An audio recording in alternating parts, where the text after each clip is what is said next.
Good afternoon, students. Today in this video we will discuss about the etiological factor behind the personality disorder. तो previous video में हमने पढ़ा था कि personality क्या होता है, पर्सनैलिटी डिसऑर्डर की डेफिनेशन, देन क्लस्टर ए, क्लस्टर बी, क्लस्टर सी, उसके बाद हमने उनके क्लिनिकल मैनिफेस्टेशंस पढ़ेंगे।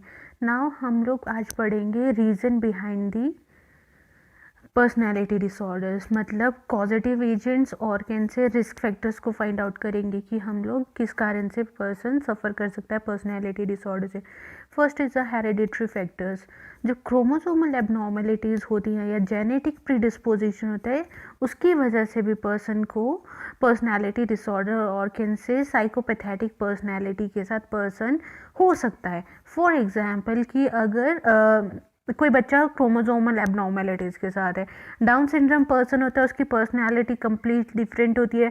क्लीन फिल्टर सिंड्रोम होता है जो हमारे अल्फ़ा मेल होते हैं, मीन जिसमें जो मेल होता है he is important, he is not fertile and उसके जेनिटल ऑर्गन्स कम्प्लीटली फुलफिल हैं, उनकी पर्सनालिटी डिफरेंट होती है। जो टर्नर सिंड्रोम होता है वहाँ पे हमारा जो होती है वो अल्फ़ा फीमेल होती हैं, to do we use to called kinnar and hijras, तो they have the different personality. तो वो क्रोमोजोमल है।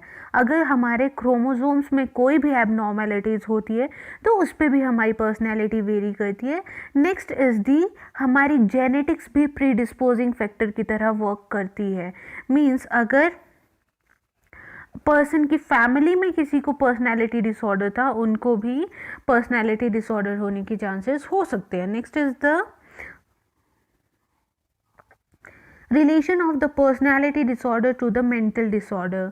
For example, schizoid personalities are considered to be a partial expression of the schizophrenia.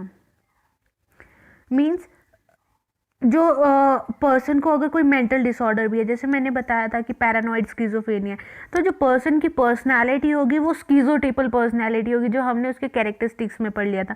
Next हमने एक पढ़ा था कि एंटी सोशल, तो एंटी सोशल स्किज़ोइड पर्सन के भी अंदर भी हमारी एंटी सोशल पर्सनैलिटी हो सकती है। और जो हमारे अब्यूज़िव लोग होते हैं, मतलब जो ड्रग अब्यूज़ करते हैं, उनकी पर्सनैलिटी भी एंटी सोशल हो सकती है। तो दैट्स व्हाट कि अगर आपको कोई मेंटल डिसऑर्डर है, उसके साथ साथ भी आपको पर्सनालिटी डिसऑर्डर हो सकते हैं या होते हैं। सटीक एग्जाम्पल इज ओनली दैट कि आपको पैरानॉइड स्किज़ोफ्रेनिया, अगर हम उस पर्सन की पर्सनालिटी और बिहेवियर को जज करेंगे, that will be a schizotypal personality for sure. Next is the personality disorder and upbringing. Example disturb parent children relationship, ठीक है। तो पर्सनालिटी डिसऑर्डर उन लोगों में भी आते हैं जहाँ पे फैमिली में कोई डिस्प्यूट होता है, कोई कन्फ्लिक्ट होता है। फॉर एग्जांपल एक फैमिली है, they always get into the fights, उनके घर में लड़ाई ही होती रहती है और उसकी वजह से पर्सन की सोचने की कैपेसिटीज़ और कैपेबिलिटीज़ ही चेंज हो जाती है। वो अपना सोचने का नज़रिया ही चेंज कर देता है।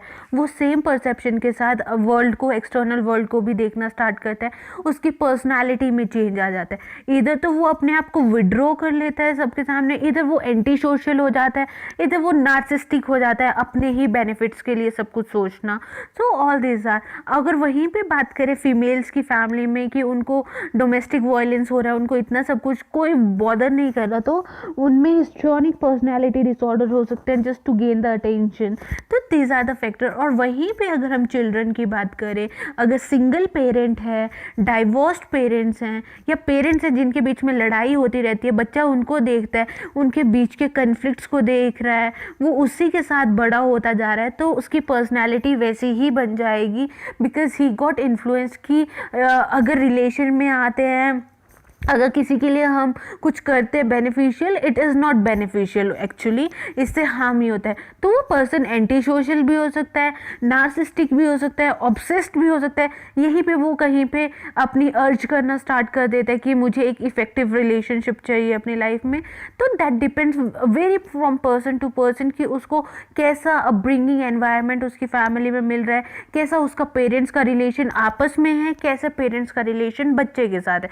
That completely hamper the personality of the person और उसकी वजह से personality disorders भी हो सकते हैं। Next is the other causes. First is the maternal deprivation, especially in the antisocial personalities. Other causes maternal deprivation, okay.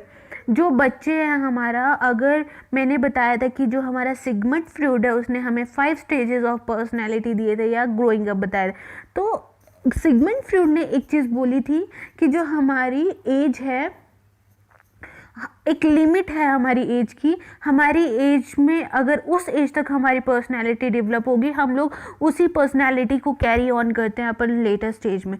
तो उसने फर्स्ट स्टेज जो थी हमारी oral stage, that is from 0 to 12 month of a period, मतलब infancy का जो period होता है उसमें उसने बोला था कि it is a trust developing phase, मतलब वहाँ पे इंसान ट्रस्ट डेवलप करना स्टार्ट करता है। अगर उस फेज़ में बच्चे का मदर से लॉस या जो उसका प्राइमरी केयर गिवर है उससे लॉस हो जाता है, मतलब मदर की डेथ हो जाती है या प्राइमरी केयर गिवर नहीं है, तो वहाँ पे बच्चा एक ट्रस्टवर्दी रिलेशन नहीं डेवलप कर पाता है और लेटर स्टेजेस ऑफ लाइफ में भी वो किसी के ऊपर ईजिली ट्रस्ट नहीं कर पाता है। उसकी वजह से पर्सन की पर्सनालिटी इन्फ्लुएंस होती है, हैम्पर होती है या किन से अफेक्ट होती है, तो पर्सन की डिसऑर्डर्स की भी चांसेस इंक्रीज हो सकते हैं। Next is the borderline personality are more likely to report physical and sexual abuse in the childhood. जो हमारी बॉर्डरलाइन पर्सनैलिटीज़ होती है, मैंने बताया था कि person at a time depressed हो रहा है, उसके बाद वो हैप्पी हो रहा है, फिर से डिप्रेस्ड हो रहा है, तो उसका रीज़न हो सकता है कि उसके साथ चाइल्डहुड में, मतलब जब वो बच्चा था तो उसके साथ उसने किसी ने सेक्सुअल अब्यूज़ किया होगा। Okay, it is not a appropriate example, but अगर आपने हाईवे मूवी देखी होगी, there Alia Bhatt she gone through a child sexual abuse, मतलब जब वो छोटी थी her uncle use to abuse her sexually, तो that hampered her personality. She got antisocial, she is not able or ready to mingle with other people, or she used to be depressed maximum of the time. वो उसके depression का cause, उसकी sadness का, उसकी aloofness का, उसके blunt affect का जो भी रीज़न था, that was the child sexual abuse. तो सेम थिंग अगर किसी के साथ उसके चाइल्डहुड में कोई सेक्सुअल अब्यूज़ हुआ है या कोई physical abuse, not only the sexual abuse, उसको पेरेंट्स मारते थे, तो all this thing even hamper the personality और पर्सन को लेटर स्टेजेस में एंटी सोशल भी बना सकता है, नार्सिस्टिक भी बना सकता है, स्किज़ोटिपल भी बना सकता है, तो दैट स्टर्बन बना सकता है पर्सन को। सो दैट्स व्हाट मीन्स जो ट्रेट्स हमें मिलते हैं दैट आर, अगर हमारे जो अर्ली स्टेजेस ऑफ लाइफ है, जहाँ पे सिगमंड फ्रूड ने बोला था कि जो हमारी ज़िंदगी के पहले 5 साल होते हैं हम उसी में अपनी पर्सनैलिटी को डेवलप कर लेते हैं, लेटर ऑन हम उसी पर्सनैलिटी को लेके चलते हैं। तो अगर उन स्टार्टिंग की 5 सालों में कहीं पे बच्चे के साथ किसी टाइप का अब्यूज़ हो गया है तो उसकी पर्सनैलिटी हैम्पर गई है। फॉर एग्जांपल जैसे मैंने बता दिया, अगर फर्स्ट स्टेज में हुआ, ओरल स्टेज में उसको अफेक्ट किया, मदर की डेथ होगी, तो बच्चे को ट्रस्ट नहीं डेवलप हो पाएगा, तो मतलब he will not be able to trust other और वो अपने बेनिफिट्स के लिए ही सोचेगा। सेम थिंग अगर जहाँ पे पर्सन को फिजिकल और द सेक्सुअल अब्यूज़ हो रहा है, जहाँ पे वो ऑडिपस और द इलेक्ट्रा कॉम्प्लेक्स में है, मतलब जहाँ पे पर्सन ऑपोजिट सेक्स की तरफ अट्रैक्ट होना स्टार्ट होता है, अगर वहाँ पे कहीं पे बच्चे के साथ चाइल्ड या फिजिकल अब्यूज़ होता है तो वो मिंगलिंग वाली चीज़ नहीं डेवलप कर पाएगा, वहाँ पे भी पर्सन स्टबर्न हो सकता है या कोई और पर्सनैलिटी चेंजेस आ सकते हैं। Next is the histrionic personality is said to occur as a result of failure to resolve Oedipal complex and the excessive use of the repression as the mechanism of defense।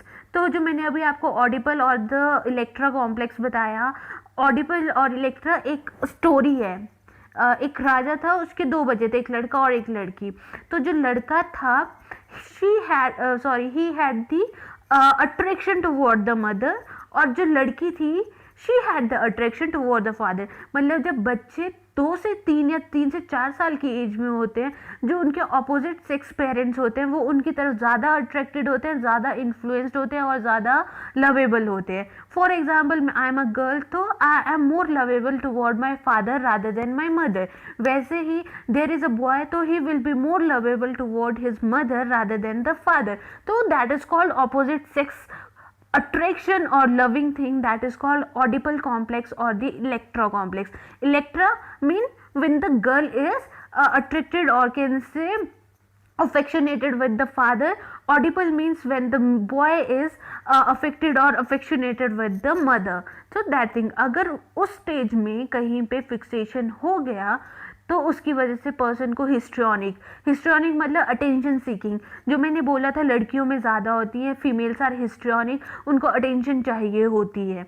तो for that purpose अगर वहाँ पे उनकी वो gratification नहीं हुई है, उनका वो बॉन्ड अपने फादर से नहीं बन पाया उस स्टेज पे, या फादर की तरफ से रिस्पॉन्ड नहीं आया, तो they need the attention in the later stages of life. और उस अटेंशन को पाने के लिए पर्सन एक हिस्ट्रियोनिक पर्सनैलिटी शो करता है। फॉर एग्जाम्पल ज़ोर ज़ोर से बात करना, बॉयज़ के सामने कुछ ओवर ड्रेस्ड होके आना, एक्स्ट्रा मेकअप करना, सो दैट कि वो पब्लिक इमेज में आए, पब्लिक उनको नोटिस करे। So that's come in the histrionic personality. और next is the excessive use of repression.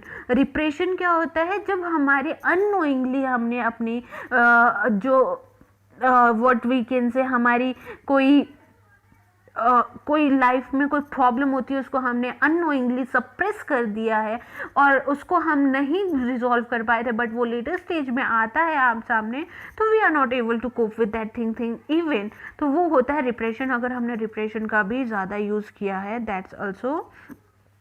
Next is the dependent personality may be due to the fixation in the oral stage of the development. तो जब हमारी oral stage में development होती है, अगर person वहाँ पे डिपेंडेंट रह जाता है तो भी हो सकता है पर्सन को पर्सनैलिटी डिसऑर्डर्स हो। Next is the paranoid personality is due to the absence of trust which result from lack of parental affection in the childhood and persistent rejection by the parent leading to the low self esteem। तो paranoid अगर personality होती है, उसका reason यही होता है कि हमें अपने पेरेंट्स से उतना लव, उतनी केयर, उतनी अटेंशन, उतनी अफेक्शन नहीं मिली जितनी हमें चाहिए थी। उसकी वजह से पर्सन सस्पिशियस हो जाता है अपनी लाइफ में कि अगर फॉर एग्ज़ाम्पल बचपन में एक बच्चा है, उसको कभी उसके पेरेंट्स ने आके डॉल नहीं दिया, कभी उसके साथ आके थोड़ी देर प्यार से बात नहीं की, कभी उसके साथ बातें शेयर नहीं की, कभी प्ले नहीं किया उसके साथ, बट अगर उसको लेटर स्टेजेस ऑफ लाइफ में ये चीज़ किसी और से मिलती है तो वो सस्पिशियस हो जाता है कि इसके पीछे ज़रूर कोई ना कोई रीज़न होगा, या तो ये मुझे हार्म करना चाहता है क्योंकि अपनों ने तो मेरे आज तक कभी ऐसा मेरे लिए किया नहीं, अगर ये लोग कर रहे हैं तो मतलब there is some purpose behind their actions, तो वहाँ पे पर्सन सस्पिशियस हो जाता है। Next is the persistent rejection by the parents. Same thing, अगर पेरेंट्स आपको एक्सेप्ट नहीं कर रहे हैं, पेरेंट्स आपके साथ अकॉर्डिंगली नहीं बिहेव कर रहे हैं और आपका लो एस्टीम है, तो पर्सन में पैरानॉइड स्किज़ोफ्रेनिया हो सकता है, या स्किज़ोटिपल पैरानॉइड पर्सनैलिटी पर्सन की हो सकती है। Next is the treatment. अगर हम ट्रीटमेंट की बात करें तो for the personality disorder, firstly personality disorder is often difficult to treat. Means हम लोग किसी की पर्सनैलिटी को मोल्ड नहीं कर सकते। Some time are cognitive behavioural therapy is impactful, not always, और बट अगर जो हमारी बॉर्डर लाइन पर्सनैलिटीज़ होती हैं और जो हमारी क्लस्टर बी पर्सनैलिटीज़ होती हैं, जो स्टबर्न होती हैं, जो एंटी सोशल होती हैं, जो नार्सिस्टिक होती हैं, जो हिस्ट्रियोनिक होती है, उन लोगों को चेंज कर पाना इज़ सो मच डिफ़िकल्ट। और इसलिए हम लोगों का मैक्सिमम इम्पॉर्टेंस रहता है कि हम लोग जो होते इंस्टेड ऑफ ड्रग ट्रीटमेंट हम लोग उनको इंटरवेंशनल ट्रीटमेंट दें। What here it is written, drug treatment has a very limited role and may be used to associated mental illness. For example, हम लोग ड्रग मैनेजमेंट उसी पेशेंट की कर सकते हैं अगर उसको कोई और मेंटल इलनेस है। जैसे मैंने बताया कि अगर पर्सन की पैरानॉइड पर्सनैलिटी डिसऑर्डर है बट उसको पैरानॉइड स्किज़ोफ्रेनिया भी है, then we will go for the paranoid schizophrenia's treatment, जहाँ से उसके सिम्टम्स या उसका बिहेवियर सबसाइड होगा। नेक्स्ट थिंग, अगर पर्सन स्किज़ोफ्रेनिया के साथ है तो उसको सबसाइड करने के लिए, उसके स्किज़ोटिपल पर्सनैलिटी ट्रेट्स को सबसाइड करने के लिए हम लोग स्किज़ोफ्रेनिक ट्रीटमेंट चलाएंगे। Same thing, anti social individual के लिए पर्सन एंग्शियस होता है, हिस्ट्रियोनिक है तो हिस्ट्रियोनिक है, या हाइपोकॉन्ड्रियक है कि डॉक्टर शॉपिंग करता है, पर्सन को डीपर्सनलाइज डे रियलाइजेशन फील होती है, तो अकॉर्डिंगली हम उसको ट्रीटमेंट देते हैं for the mental illness, not for the personality change, because we can't mould someone's personality by the medicine, because personality is a learned trait rather than a acquired trait. तो personality अगर आपने एक बार learn कर लिया उसको आप दवाइयों से चेंज नहीं कर सकते हो। That's what it is here written. Individual and the group psychotherapy therapy हम लोग यूज़ कर सकते हैं। इंडिविजुअल मतलब जो मैंने बोला कॉग्निटिव बिहेवियरल थेरेपी, हम लोग पर्सन की सोच चेंज करके उसका बिहेवियर चेंज करने का ट्राई कर सकते हैं, जिसमें हम इंडिविजुअली साइकोथेरेपिस्ट और द पेशेंट मिल के बात करें, साइकोथेरेपिस्ट या इंडिविजुअल जो same kind of personality disorder traits के साथ हैं उनके साथ मिंगल करके उसकी केयर कर सकते हैं। नेक्स्ट हम लोग फैमिली मेम्बर को इन्वॉल्व करके जो फैमिली में कन्फ्लिक्ट है उनको रिजॉल्व करके पर्सन की पर्सनालिटी में चेंज लाने का ट्राई कर सकते हैं, और यही जो बिहेवियरल थेरेपी है वही बेनिफिशियल होती है। Manipulation of the social environment can be tried. Manipulation of the social environment कैसे ट्राई करेंगे हम लोग कि फॉर एग्जांपल एक फैमिली है, फैमिलीज में कन्फ्लिक्ट होंगे, तो ड्यूरिंग द थेरेपी टाइमिंग हम लोग उन फैमिली मेम्बर्स को इन्वॉल्व करेंगे, उस पर्सन से जो पेशेंट पर्सनैलिटी डिसऑर्डर के साथ है उसके सामने ऐसे कन्फ्लिक्ट अराइज ही नहीं होने देने की बात करेंगे, उसके सामने फ्रेंडली एनवायरनमेंट प्रोवाइड करने की बात करेंगे, एक सोशल गैदरिंग वाला एनवायरनमेंट जहाँ पे सब कुछ एक्सेप्टेबल हो वैसे एनवायरनमेंट देने की ट्राई करेंगे, सो दैट पर्सन की पर्सनैलिटी में चेंजेस आए। So that's all for today's topic. Thank you and have a nice day. आज हमने in this video we had discussed about the etiological factors. तो what are the etiological factor?